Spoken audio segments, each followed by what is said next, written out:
Views from our judges. Please advise when you are ready.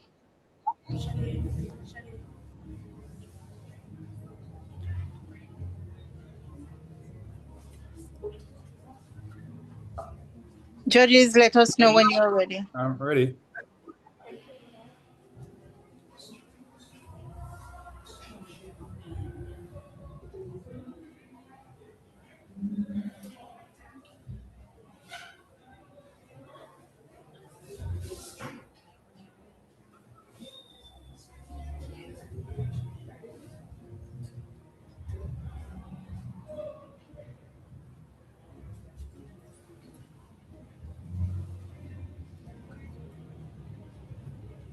We have one other judge, Malik Kelly. We'll give him 5 more minutes.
Okay, Mr. Keller is now joining us.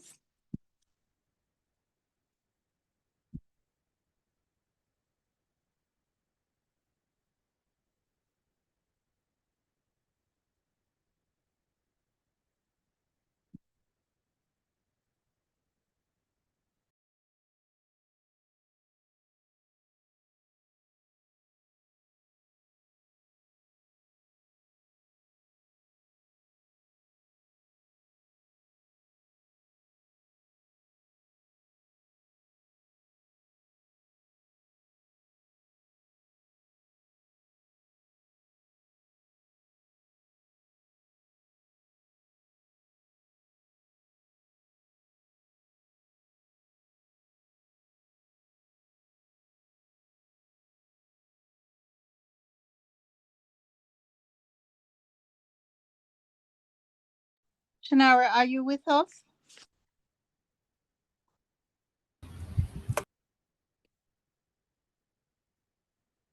Yes. Okay, all right, just checking. All right, Mr. Kelly should be here.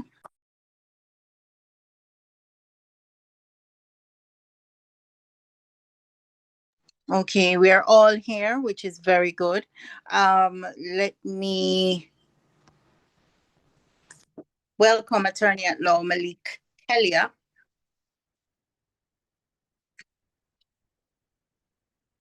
Ladies and gentlemen, we're about to begin, so please position yourself.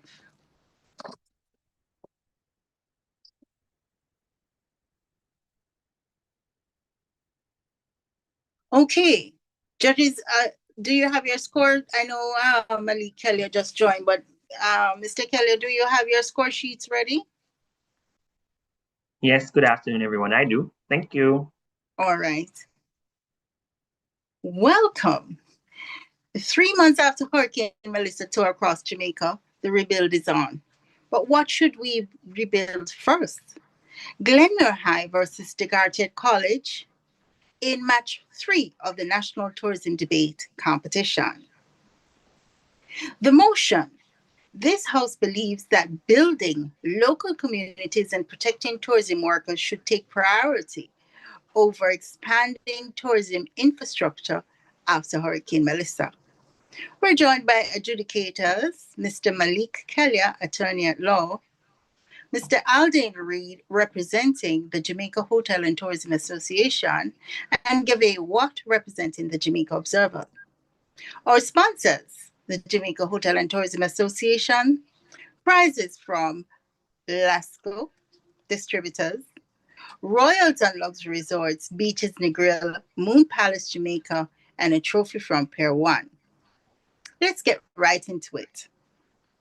The first speaker is allowed 7 minutes, the second speaker 5 minutes, the third speaker 3 minutes, followed by rebuttal. Now, ladies and gentlemen, remember your rebuttal can give you 100 full marks. So please pay attention to your rebuttal section. During the rebuttal section, we'll start with our opposing team. And in this case, decarteret College will start the rebuttal section. The first minute of each speech, they are protective minutes. We do not allow electronic devices. The judges will look for point of information and how you handle your point of information once your opponent asks that question. Let us meet our speakers.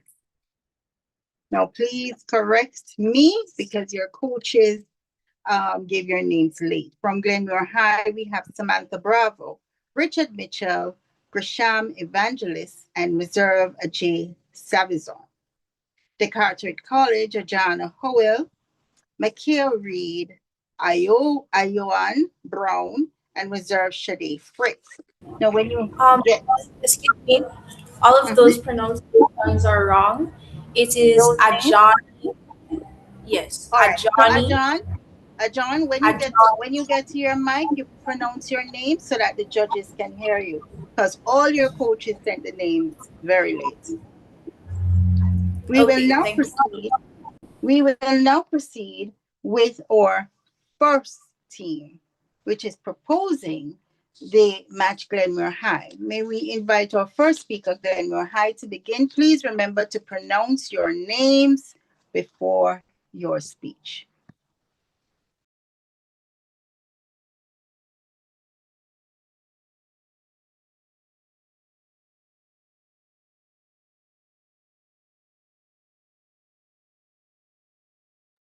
Glenmuir High, I think we have lost them. Let us reconnect.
Thank you. Glenmuir, are you with us now? Um, yes, Miss. Our apologies. We were having issues with our internet, but we've hopefully managed to fix it. So yeah. All right. I noticed the Jamaican Bar Association is with us. Is that from Glenmuir or any of the other schools? They're just with us.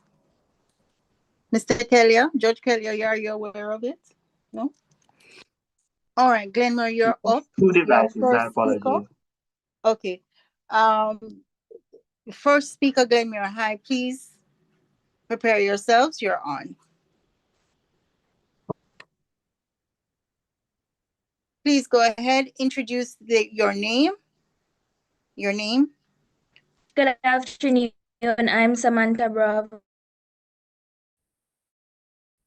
Samantha, please begin. Good day, Madam Speaker, honorable judges, worthy opponents, ladies and gentlemen. The motion before the House states that rebuilding local communities and protecting tourism workers should take priority over expanding tourism infrastructure after natural disaster. As first speaker of the proposition, I will defend the motion, establish our team's case, and present our first two arguments. Within this context, local communities refer specifically to residents or communities directly affected by Hurricane Melissa. By tourism workers, we mean those employed in hotels, restaurants, cruise ports, transportation services, and other tourism-related sectors. Tourism infrastructures refers to hotels, resorts, airports, cruise ports, attractions, and other facilities designed to support tourism. Our proposition is simple. After a natural disaster, governments have a responsibility to address the immediate needs of people before investing in the expansion of tourism facilities. Our first argument is that human welfare must come before economic expansion. According to the statistical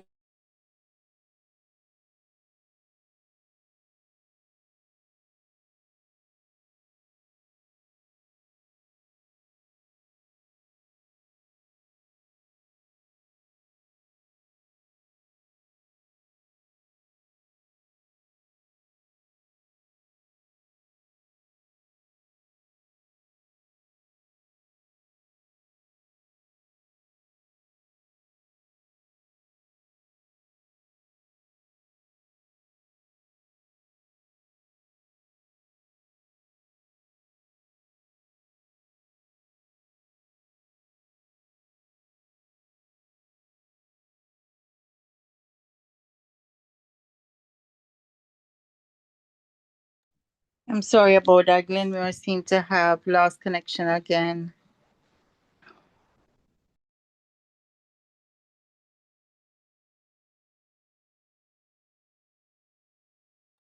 Judges, when they reconnect, we'll just ask them to begin at the very beginning, since they would not have gone too far into the speech. Sure.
May I continue?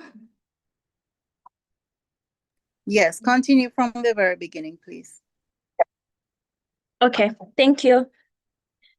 Good day, Madam Speaker, Honorable judges, worthy opponents, ladies and gentlemen, the motion before the House states that rebuilding local communities and protecting workers should take priority over expanding tourism infrastructures and a natural disaster. As first speaker for the proposition, I will defend the motion, establish our team's case, and present our first two arguments. Within this context, local communities refer specifically to communities or residents directly impacted by Hurricane Melissa. By tourism workers, we mean those employed in hotels, restaurants, attractions, transport services, and other tourism related sectors. Tourism infrastructures refers to hotels, resorts, airports, cruise ports, attractions, and other facilities designed to support tourism. Our proposition is simple. After a disaster, governments have a responsibility to address the immediate needs of people before investing in the expansion of tourism facilities. Our first argument is that human welfare must come before economic expansion. According to the Statistical Institute of Jamaica, over 1 million people were directly impacted by Hurricane Melissa in 2025. That is over 1/3 of the population. Num- the majority of that number either had major infrastructural damages to their homes or lost their homes entirely. Not to mention the 45 confirmed deaths linked to the hurricane, as confirmed by the Jamaican Information Service. While the rest of the population may not have had major infrastructural damages, the majority of the island lost electricity, was without clean water, and had no access to telecommunication. And to date, 7 months after the hurricane, some citizens still struggle without these basic necessities. Considering these circumstances, it would be irresponsible of the government to focus on building new resorts or expanding airports while citizens, including many tourism workers, struggle to meet their basic needs. Our government exists primarily to protect their people. Point of If families are information. if families are homeless and communities remain devastated, it would send the message that profits matter more than people, and Jamaica, a country, cannot afford such an image. Point of information. Not right now. This brings me to our second argument, which is that tourism workers are foundation of the tourism industry. There is no question that tourism remains one of Jamaica's largest foreign exchange earners, with over 4.3 billion in revenue. And our tourism Point product of is information. vital to our economic growth. In 2024, at Tourism Award ceremony, Minister Bartley refers to tourism workers as the backbone of the industry. He further stated that tourism is about and tourism is about service, and 60% of the value of experience of visitors to destination is service, not service provided by machines, but service provided by human beings. Additionally, Dr. Davis, in our article Melissa's Hidden Casualty, observed that behind every shut hotel door is a housekeeper, a bartender, a craft vendor, or a lifeguard whose income disappeared overnight. Their recovery either highlights tourism rebound to equity or further deepens existing inequalities, the backbone of the industry. And if I may Point of repeat, information. out that tourism about service, and 60% of the value of service of visitor to destination is service, not service provided by machines, but service provided by human beings. To date, there are about 1,075,000 tourism workers, and after Hurricane Melissa, many lost not only their jobs, but also their homes and possessions. If government prioritizes worker protection through financial assistance, temporary employment programs, and social support, these industries will be better prepared to Point return of to information. not right now. to work when the industry recovers. Investing in workers is therefore investing in the future of tourism itself. As Dr. Davis says, Jamaica's tourism brand is built on more than beaches and buildings. It is built on its people, our storytelling and craft, and ensure that every visitor leaves with the warmth in his or her memory. There are not auxiliary to industry, they are the industry. Ladies and gentlemen, tourism cannot function without healthy communities and protected workers. For these reasons, we strongly support the motion. Thank you.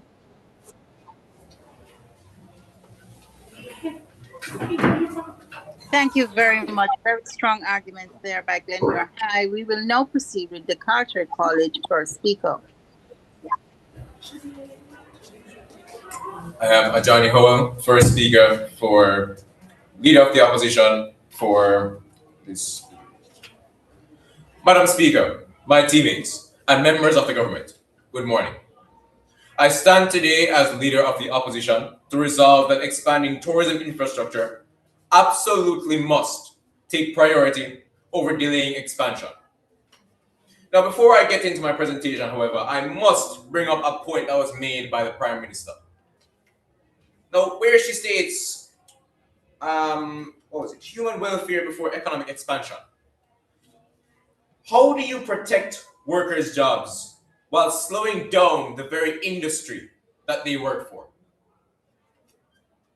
As they form that response, the opposition accepts the ordinary definitions of the terms in this motion. We agree that rebuilding communities means repairing affected homes, schools, and utilities. We do agree that protecting tourism workers means safeguarding the employment and income of all employed in the tourism sector. We also agree that expanding tourism infrastructure means investing in airports, transport networks, and hotel facilities. However, the entire friction of today's debate rests upon the definition of a single word: priority. The government will likely frame this debate as a choice between people and infrastructure. They will try to argue that priority means a total abandonment of communities and workers in favor of concrete and steel. We firmly reject that framing. Infrastructure is not the alternative to helping people. It is the mechanism by which resources are generated to help people at a larger scale. We define priority as the strategic sequencing of scarce national resources. We allocate our limited capital first to the exact sector that generates the highest economic return, allowing us to sustainably afford everything else. Therefore, when we redefine the motion from this perspective, it reads: this House believes that Jamaica must direct the majority of its available recovery funding toward expanding tourism infrastructure first, because it is the only mechanism that produces the revenue required to rebuild our communities and safeguard our workers. The government's case is built on an idealistic premise that completely disregards our fiscal reality. They focus entirely on how to spend Jamaica's limited resources. We, the opposition, focus on how Jamaica can generate more resources. Let's look at the unyielding facts of post-Hurricane Melissa, Jamaica. According to the joint press release by the World Bank and Inter-American Development Bank on November 18, 2025, Jamaica sustained a staggering $8.8 billion in damages from Hurricane Melissa. That converts to roughly 1.3 trillion Jamaican dollars. Now look at our actual treasury. As reported by the Jamaica Information Service on June 10, 2026, Jamaica has only been able to mobilize 67 billion Jamaican dollars for recovery. Madam Speaker, after 7.5 months of grueling struggle, Jamaica has only secured 5.15% of all funds needed to reverse this disaster. It is absolutely clear resources are strictly finite. The government's proposal to engage in short-term relief measures over wealth generation is economically unsound. If we dump our entire $67 billion pool into localized spending, we will run out of money before 90% of our communities are even touched. We do not argue for the abandonment of our citizens. Communities should continue receiving support, but the vast majority of our limited resources must first be directed to the economic engine that makes wider recovery possible. Without economic growth, every rebuilding effort eventually runs out of funding. The government treats infrastructure as a luxury for foreign visitors. This is a profound misunderstanding of how public goods function. Expanding tourism infrastructure includes modernizing airports, roads, ports, utilities, transportation networks, and tourism corridors. These improvements do not exist in a vacuum. They inherently strengthen disaster resilience for the surrounding communities that rely on those exact same grids and roadways every single day. By prioritizing expansion, we choose to build back bigger, better, and stronger. We have seen this model succeed globally. When Nepal had a third of its economy wiped out by the 2015 earthquake, critics claimed they should freeze development and focus solely on local relief. But as documented by Online Kabar, Nepal prioritized expanding its tourism infrastructure and shocked the world by becoming the third fastest growing economy that same period. By expanding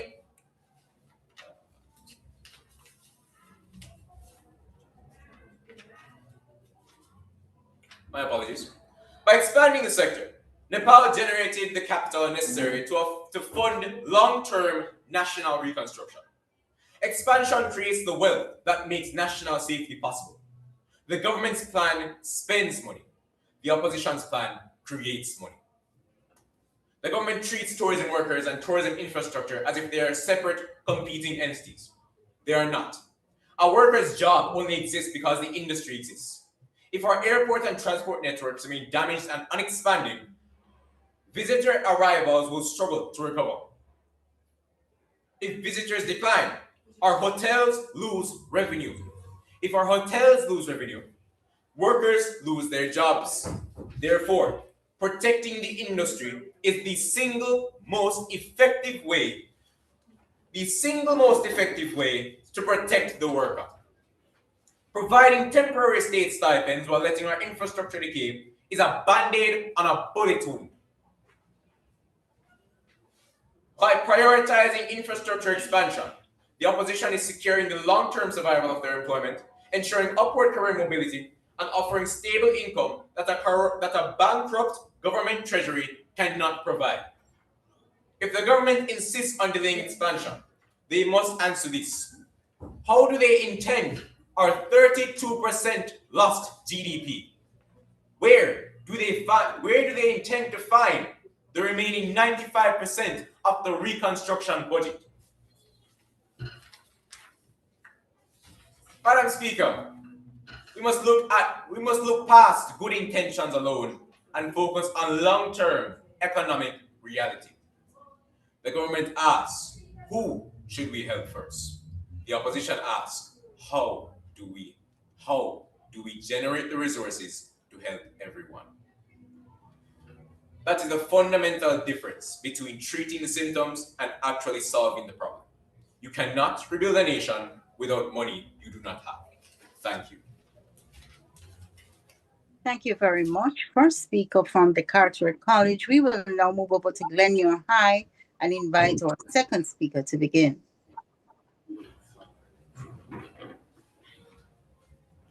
Good afternoon. My name is Richard Mitchell. I will be speaking on behalf of Glenmuir. I'm their second speaker. Good day, Mr. or Madam Speaker, honorable judges, worthy opponents, ladies and gentlemen.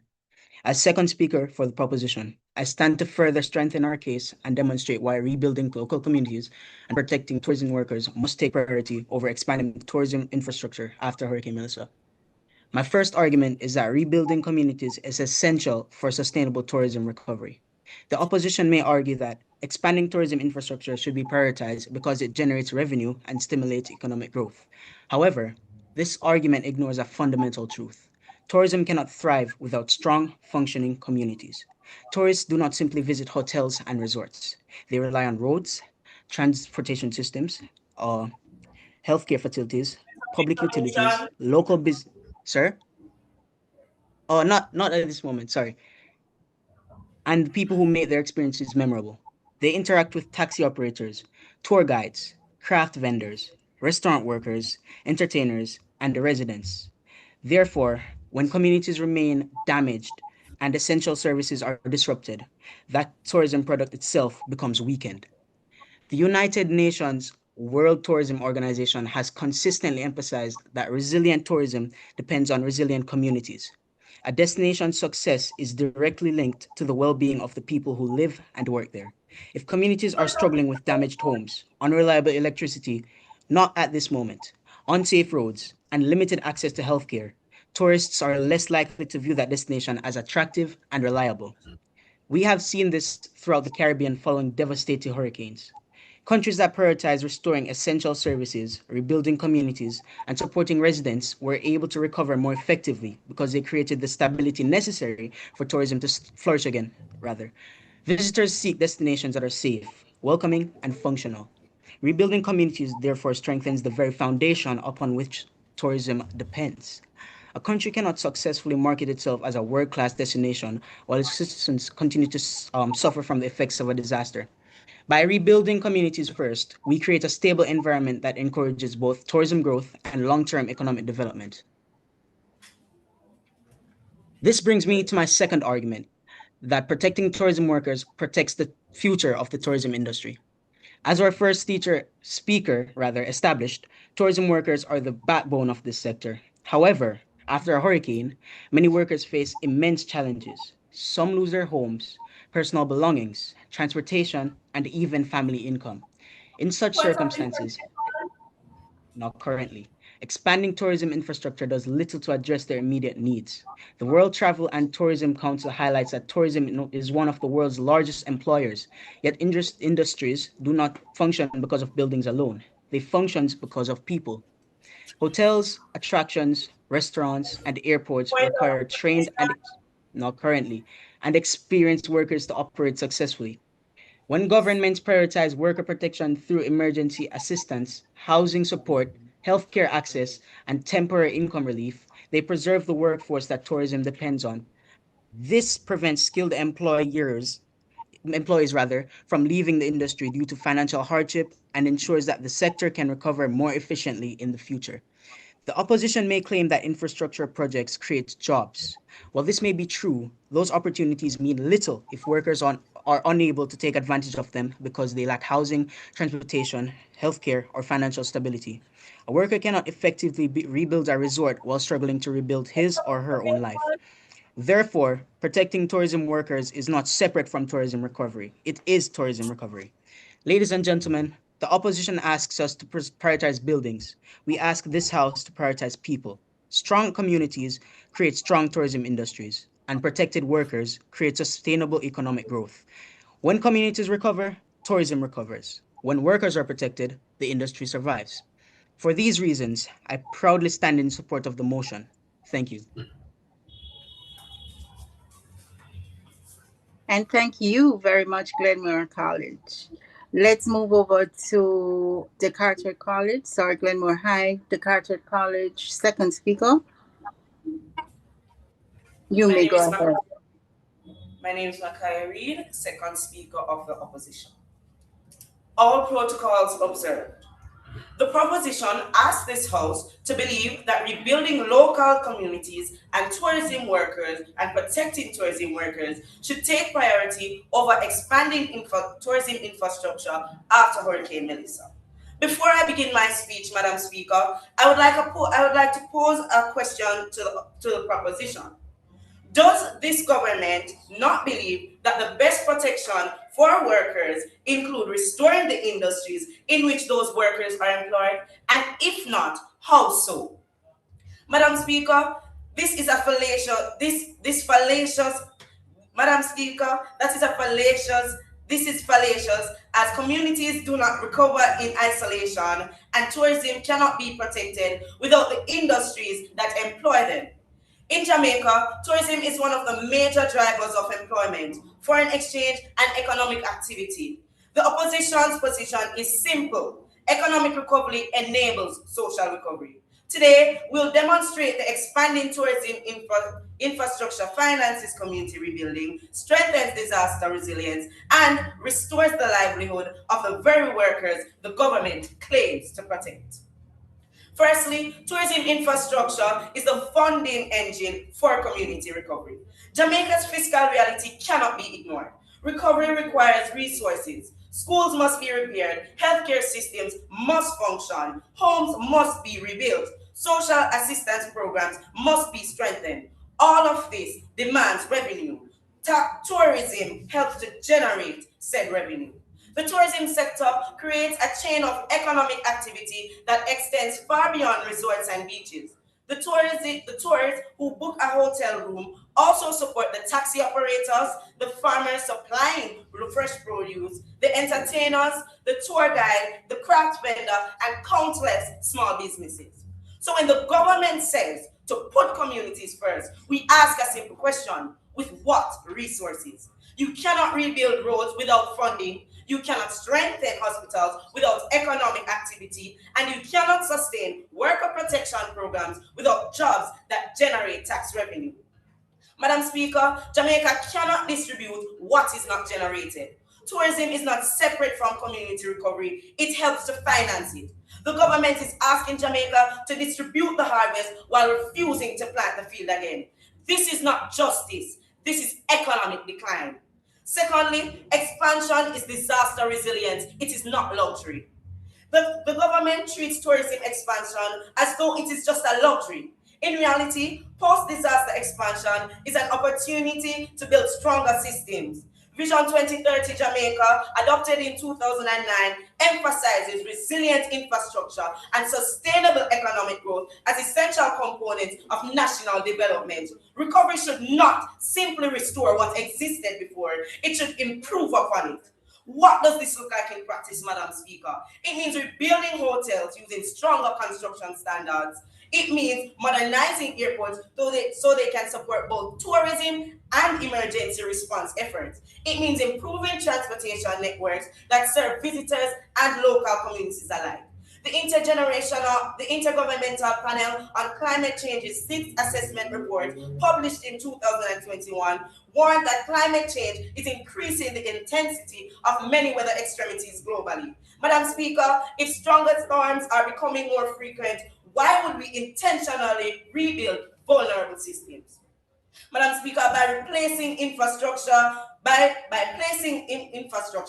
behind other priorities, the government delays the revenue generation necessary to finance the very community rebuilding and worker support it seeks to prioritize. Recovery should not be about returning to yesterday. It should be about preparing for tomorrow. Because rebuilding communities without improving infrastructure does not solve the problem, it merely postpones the next crisis. Thirdly, competitiveness and job protection require immediate expansion. Tourism is not a local experiment, it is a global industry. Travelers have choices, airlines have choices, and investors have choices. If Jamaica delays the restoration and expansion of its tourism infrastructure while competing destinations continue modernizing theirs, we risk losing market share that may take years to recover. The government asks us to choose between people and infrastructure, but in reality, infrastructure serves the people. Tourism infrastructure supports jobs, and jobs sustain families, and families strengthen communities. Tourism infrastructure is not separate from workers, it is their livelihood. It is not separate from communities, it helps finance their recovery. It is not separate from resilience, it strengthens our ability to withstand future challenges. Do we want a Jamaica that waits to recover while the world moves on, or do we want a Jamaica that rebuilds its economic engine, restores livelihoods, and creates the resources necessary to build its communities sustainably? The opposition is clear. We reject this motion because you cannot rebuild a nation by pausing the very systems that sustain it. For these reasons, we urge the House to oppose. Thank you. Thank you, decarteret College. We will now move over to Glenmuir High.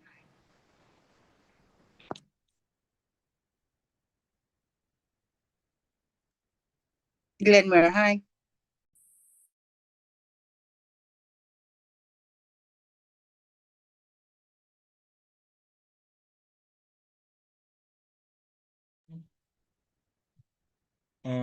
Good afternoon, Madam Speaker. My name is Grisham Evangelist, and I am the third speaker for Glenmuir High School. As the third speaker for the proposition, my role is to further demonstrate why our side points are more valid than the opposition. Firstly, my opposition may argue that expanding tourism infrastructure will generate revenue that can later help communities. However, we believe that without local communities and tourist workers, there is no tourism sector. According to Minister Bartlett, tourism is no longer a privilege for the few. It is a platform for the prosperity of all Jamaicans. He further states that we are creating a tourist economy where farmers, artisans, entertainers, youths, and communities are not just spectators, but active participants and beneficiaries. Based on this assertion, citizens should not have to wait for future tourism profits before receiving essential support after a disaster. Recovery must begin with people, not buildings. There is also the claim that infrastructure projects create employment opportunities. However, after a natural disaster such as Hurricane Melissa, job creation alone cannot solve the immediate problems faced by disaster-affected citizens. According to the World Bank, a road washed out by a flood is not connecting businesses to markets. A hospital damaged by an earthquake is not delivering healthcare that keeps workers productive. A farm devastated by drought is not generating the agribusiness growth that employs rural communities. Therefore, we firmly believe that when we protect tourism workers and rebuild communities, we are protecting the livelihoods of hundreds of thousands of families. Recovery funds directed towards workers put food on tables, keeps children in school, and helps local businesses survive. In contrast, prioritizing infrastructure often channels resources into physical assets while leaving vulnerable citizens struggling to rebuild their lives. Furthermore, after a natural disaster, there is no guarantee that tourists will return immediately after infrastructure is expanded. However, tourism depends heavily on stable and healthy communities. No visitor is likely to travel to destinations where citizens are suffering, public services are inadequate, and recovery efforts are incomplete. Investing in communities first creates the conditions necessary for a successful and sustainable tourism industry later. While there is no doubt that tourism fosters economic growth, we cannot overlook the fact that it is the people of a country that makes tourism possible. Tourism workers are not separate from the community. They are members of the community. When we rebuild homes, schools, healthcare services, and community facilities, we are also supporting the workforce that the tourism sector depends on. Throughout this debate, our team has shown that rebuilding local communities and protecting tourism workers should be the priority after a natural disaster. The first speaker demonstrated that citizens' basic needs must come first. The second speaker explained that supporting workers and communities creates a stronger foundation for long-term economic recovery. I have shown that the opposition's arguments fail to address the urgent realities faced by disaster victims and place too much faith in future economic benefits. Ladies and gentlemen, a nation cannot rebuild its tourism industry without first rebuilding its people. Communities are the foundation upon which tourism stands. By prioritizing local communities and protecting tourism workers, we promote human welfare, social stability, and sustainable economic recovery. For these reasons, I proudly urge you to support the motion. This House believes that rebuilding local communities and protecting tourism workers should take priority over expanding tourism infrastructure after a natural disaster. Thank you. Thank you very much, Glenmuir High. We will now move over to the Decarteret College. Third speaker, final speaker, then we'll break and we'll My name is Icon Brown, third speaker. Honorable adjudicators, worthy opponents, timekeepers, a pleasant good day. The government speaks about helping communities first, But communities cannot be rebuilt on wishful thinking. That idea may sound supportive, but it is not enough because recovery requires funding, jobs, and investments. Let me ask you a question. Can the government identify which sector of the Jamaican economy will generate the funds needed for all the programs it proposes? It is literally impossible for Jamaica to prioritize the rebuilding of local communities over the expansion of the tourism infrastructure. As my first speaker had mentioned, we simply do not have the money for something that is not an investment. On November 4th, 2025, during a sitting of the House of Representatives, Prime Minister Andrew Holness estimated that Hurricane Melissa caused damage equivalent to 28% to 32% of Jamaica's GDP.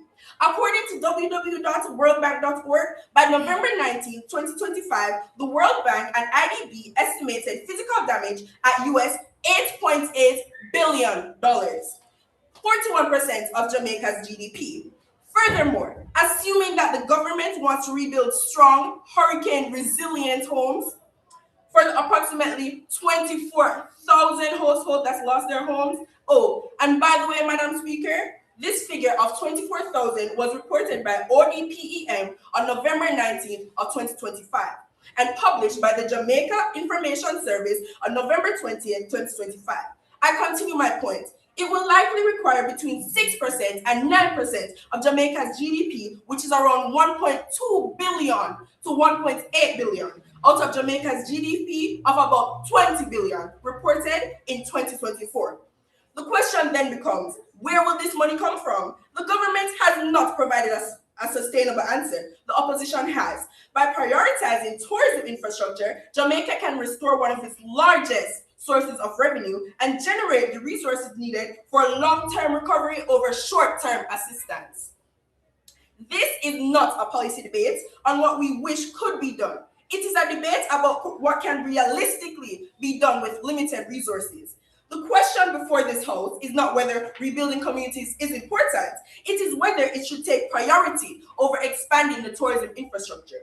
Now, my second speaker had spoken on the point of competitiveness in the tourism sector and the fact that job protection requires immediate expansion. However, the government's argument on protecting the tourism workers is fundamentally flawed because it assumes that the best way to protect workers is to delay economic recovery. In reality, tourism workers are not protected by prioritizing policy over production. They are protected by restoring the industry that employs them. If hotels, transport systems, and tourism infrastructure are not rebuilt or expanded, then workers are not safeguarded. They are left without jobs and forced into prolonged economic uncertainty. For these reasons, we firmly oppose the motion. This House believes that rebuilding local communities and protecting tourism workers should take priority over expanding tourism infrastructure after Hurricane Melissa. Thank you.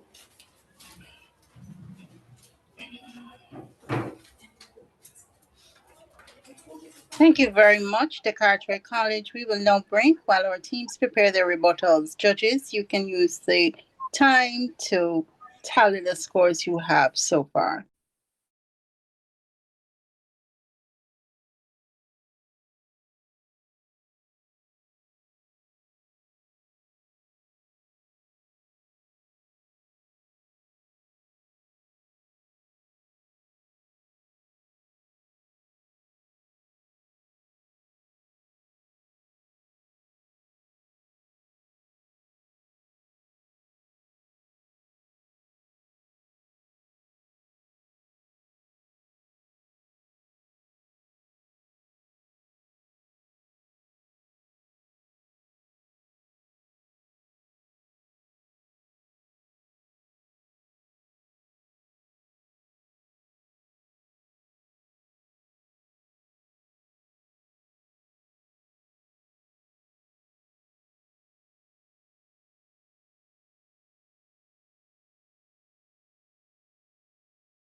Glenmuir High, please keep your camera on and remain in front of the camera.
Two more minutes. Judges, do you want a breakout room to deliberate, or you go on conference?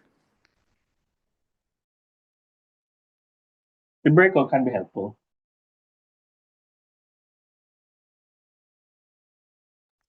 Okay. After the rebuttals.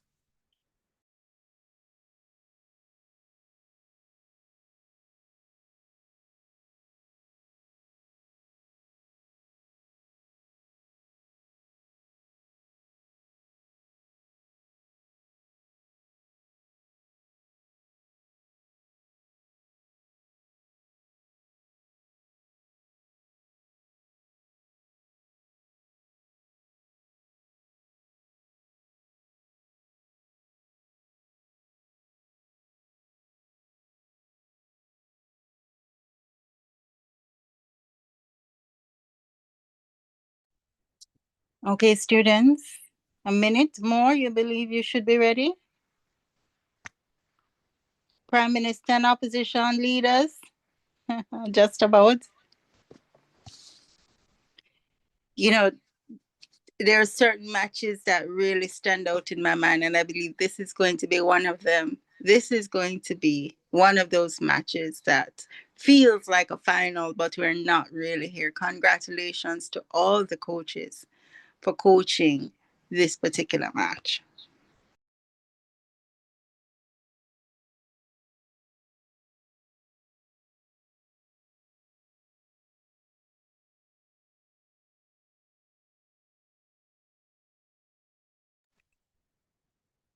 Okay, let us count down. And just a reminder of our motion.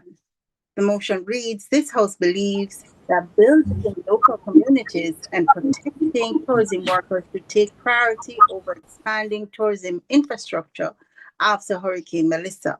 We'd like to thank our sponsors, the Jamaica Hotel and Tourism Association, Royalton Luxury Resort, Beaches Negril, Moon Palace, Jamaica, and the Best Speaker Trophy from Pair 1. We're joined by adjudicators, Mr. Ali Kelly, attorney at law, and Mr. Aldine Reed, representing the Jamaica Hotel Tourism Association, and our favorite debate, What from the Jamaica Observer. We will now begin with our proposing team, Decarteret College. Decarteret College, please go ahead. Um, um, we're opposing. Your first speaker spoke on people first, but how can we support people without proper resources or wealth generation? With what? Best wishes, false promises, hopes, dreams?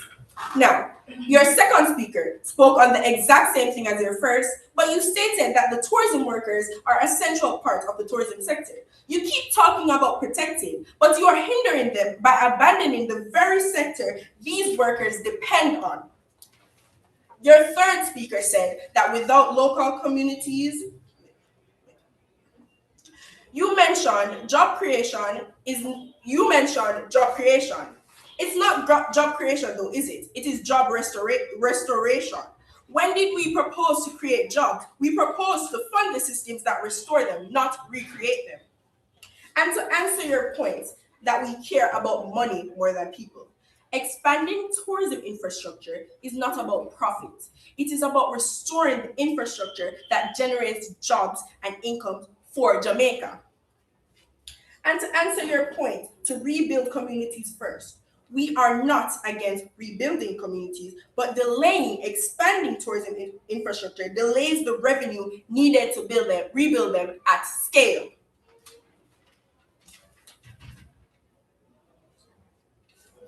Now, you may say that the relief funds can handle it, but relief funds are temporary. They cannot replace the long-term economic impact that expanding tourism infrastructure can, which is what generates continuous national income. Tourism is the industry. Tourism infrastructure is what makes the industry function. If you expand the infrastructure, you expand the sector's capacity. Thank you.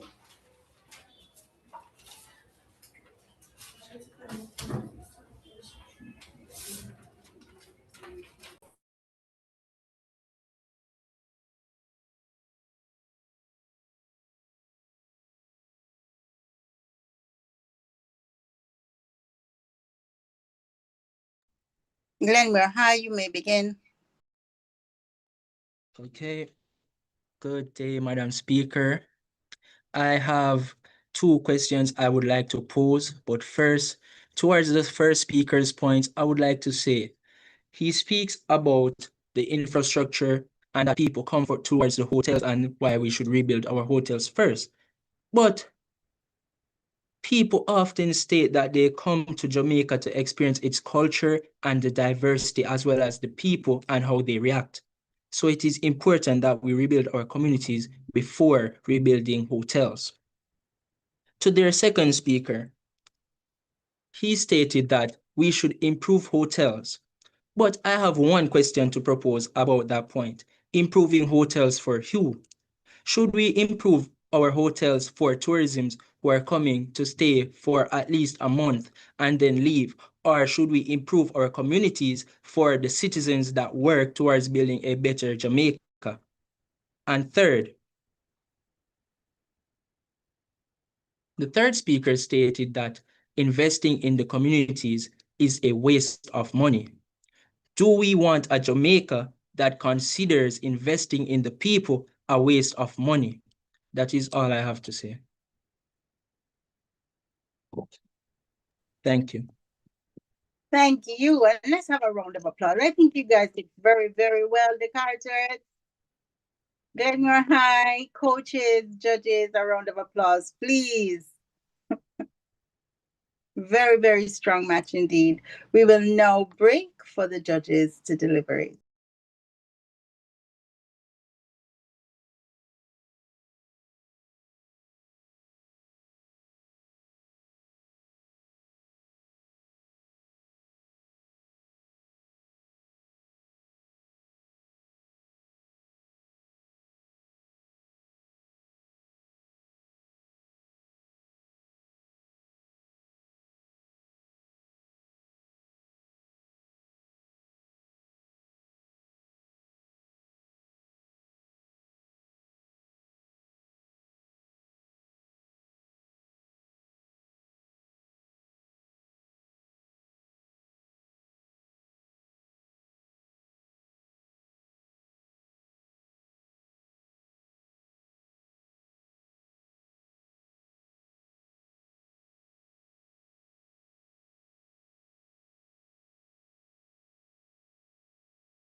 Okay, good afternoon. Welcome back to Carter College and Glenmuir High. Please prepare yourself for the judge's remarks.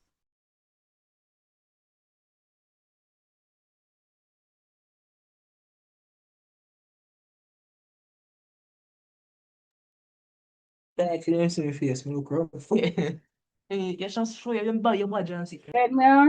your mic is on.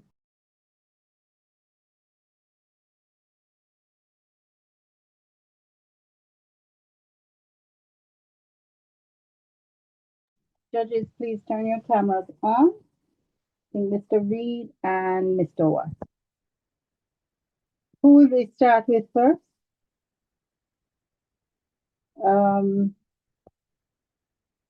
We'll go with Gavay, Mr. Reed, Gavay Watt, Alden Reed, and then Malik Kelly will wrap it up for us.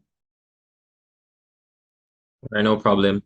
All right, well done to both teams. Very spirited debate. I enjoyed the conversation around what can be considered a sensitive topic. I will say though to both teams that you remember it's a debate, even though you come in with a prepared script, you have to be mindful of what is being said by the other team and wrap your arguments around it. And you have to be forceful in making your case, identifying the flaws in their case or the supporting arguments that they may be saying that is supporting your case as well, and highlight that and be forceful and confident. You have to be familiar with your scripts. You can't be a slave to it. You can't continuously just be looking at it, but you have to be able to look into the camera or look into the audience, make your case, connect your points, and be confident in that regard. It might be my personal bias, but I love a debate where points of information are taken and engaged. And I think a few was raised by one team, not accepted by the other, and none was actually raised by the other team. But that would actually aid when you engage in points of information to clarify and make your case and to highlight whether or not the proposition or the opposition is not making a solid or a convincing case. I'd also want to say as well that when you raise an issue or identify an issue that is raised by a teammate at the start of your speech, ensure that you properly deal with it and dismiss it. Don't raise it and half deal with it or barely touch it. Once you're going to raise it and engage them or engage it as a flaw, then you ought to effectively dismiss that argument and then move into your speech. I'll say though, I can see that the excellent research was done. I can see the passion on both sides, and I appreciate it. Particularly, I enjoyed the third speaker from Glenmuir and the second speaker from decarteret. I felt like both of you had the most fulsome understanding of the cases being made by either of your teams. I want to especially highlight that. But I believe on both sides it was well researched. I think though that it could have been a little bit more forceful and most definitely more engaging with the points of information from both sides. Thank you, Mr. Watt. We'll go over to Mr. Reed.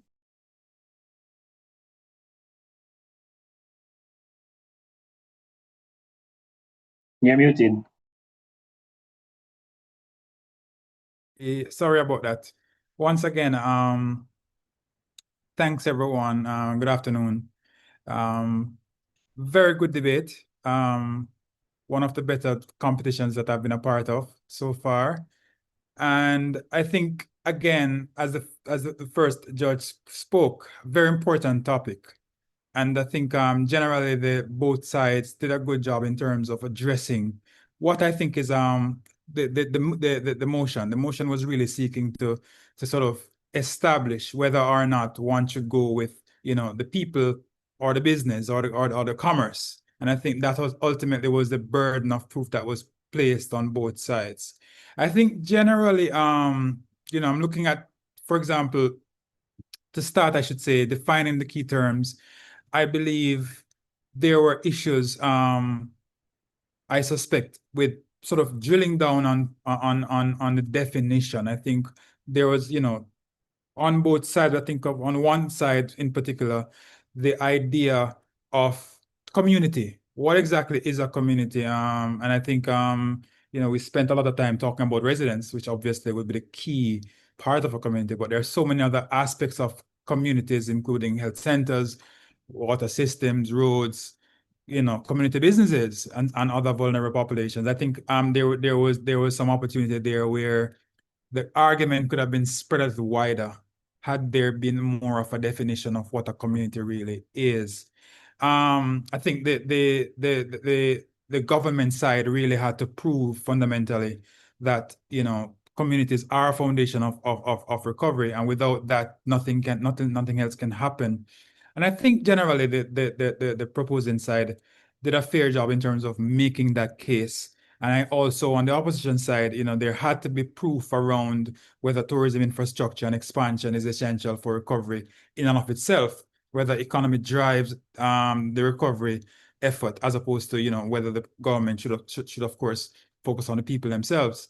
And I think there are a number of areas which I believe the opposition was able to sort of break down in a very clear and coherent way. But all in all, several clashes of points back and forth. I think both sides did a reasonably strong job of making their own case. I think the question really is who made the stronger case, and I think our last judge will have the privilege of, or the burden of really speaking to how things lined up. But I think both sides should be very proud of what you did, and I leave it there. Happy to be a part of it again this afternoon.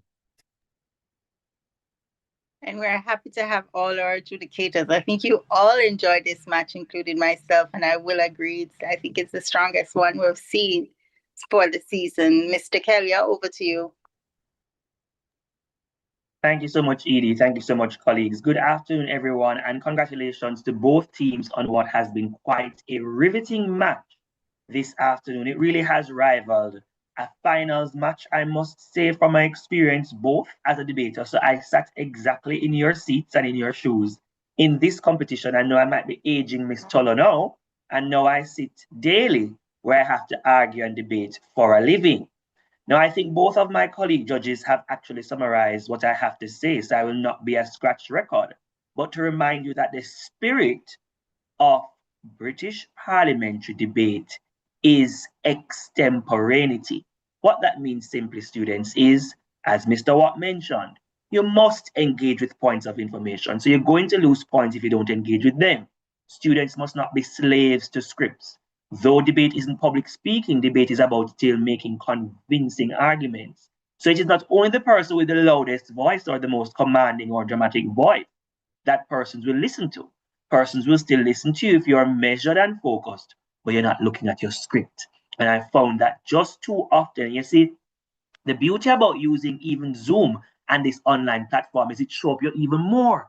It shows up your face more. So when person asking you a part of information and you can't see, you just look on the script or the screen you're reading the script from. It shows why it is I am not to be a slave to my script. Another crux of being a good debater is how you engage post the formalistic speeches with your rebuttal. And it means you must milk your time that you get to prepare. And it means as a team, because it's not one person, it's three persons who have to be listening to the other side's arguments so that they can properly help whoever they're sending to bat, whether the prime minister, the leader, the opposition member or government member, to do the rebuttal. Because if you're listening, you should be able then to quickly, within the time, give a cohesive whole by demolishing the arguments of the other side and showing still why what you have extended as your understanding of the motion is the better or the more plausible of approaches.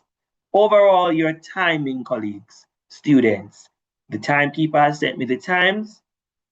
One side did not maximize the use of their time at all. And that is why, even for example, you utilize points of information to help you maximize your time too. Because it shows that you're thinking and you're able to respond, even if it is that your prepared speech isn't to the maximum time that you have been allotted. And then I caution the other side who, though it is you still didn't maximize the time, you must make room. That's why it's called a debate. It's an argument.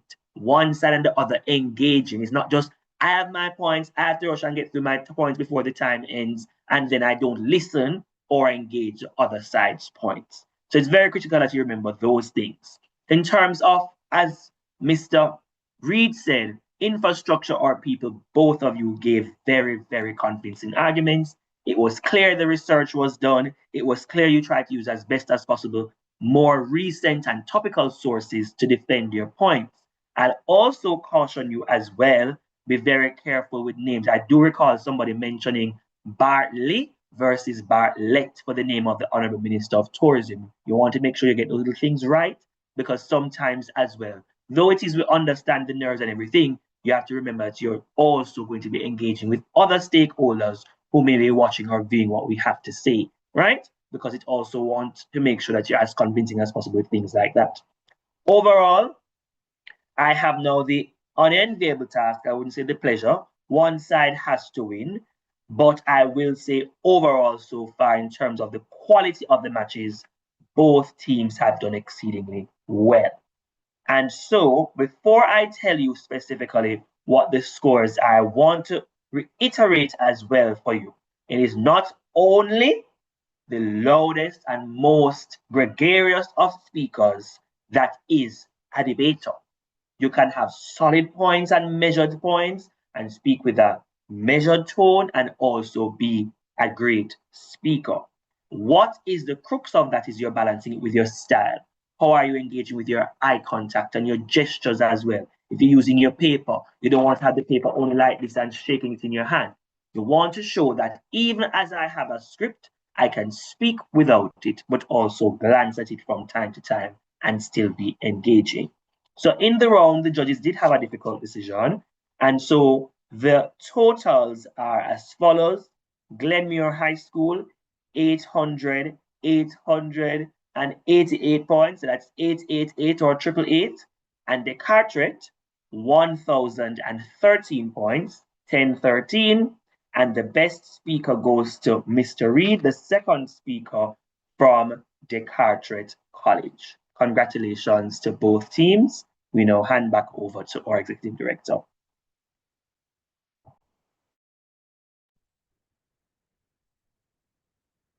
Thank you very much, Mr. Malik Kelly. And I was going to mention that you were a debater in the competition, but I do that so often. I said, no, I'm going to give him a rest this time around. So congratulations. Let us congratulate Charlemont High, Monroe College, and Cornwall College, who will also be joining decarteret College for the quarterfinals. We want to thank our adjudicators, Mr. Alden Reed, Gavi Watt, and Malik Kelly. I'm your host, Michelle Tulloch, and a good played match, Glenmuir High. You came in very, very strong. Congratulations to you. There's always a wild card moment. Sometimes the schools cannot move forward, and we may just call on you because you have very, very strong, one of the highest points we have in the competition. Thanks again, and we'll see you on the quarterfinals round of the National Tourism Debate.